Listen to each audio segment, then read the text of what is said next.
ফাল্গুন মাসের কৃষ্ণপক্ষের চতুর্দশী তিথিতে পালিত হয় মহাশিবরাত্রি।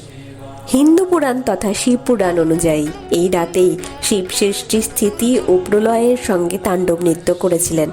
আবার এই রাতেই শিব পার্বতীর বিবাহ হয়েছিল, অর্থাৎ আদিশক্তি ও পরাপ্রকৃতির মিলন হয়েছিল। তাই এই দিনে শিবকে সন্তুষ্ট করার জন্য ধর্মীয় আচার মেনে মহাদেবের মাথায় জল ঢালবেন। কিন্তু আপনি কি জানেন শিবরাত্রিকে প্রথম পালন করেছিলেন? শিবপুরাণের তথ্য অনুযায়ী অতি প্রাচীনকালে কাশীধামে এক নিষ্ঠুর ব্যাধ বাস করত। সে একদিন শিকারে বের হয়ে জঙ্গলে পথ হারিয়ে ফেলে। সারাদিন অনাহারে ক্লান্ত হয়ে পড়ে। রাত নেমে আসে।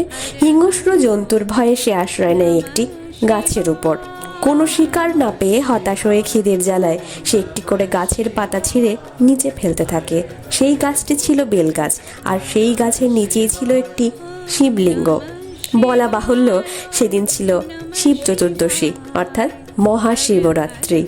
ব্যাধ সারাদিন উপবাসী থাকায় তার নিজের অজান্তেই শিব চতুর্দশী ব্রতর ফল লাভ করে। পরদিন ব্যাধ বাড়ি ফিরে এসে দেখেন তার বাড়িতে এক অতিথি এসেছেন।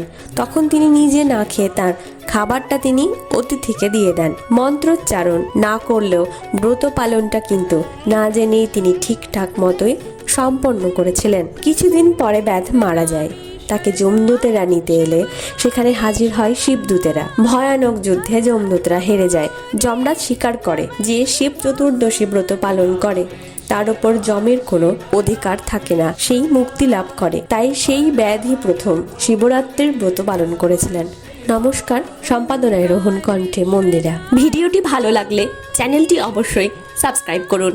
আপনার লাইকটি অত্যন্ত গুরুত্বপূর্ণ, তাই লাইক ও সাবস্ক্রাইব করতে ভুলবেন না।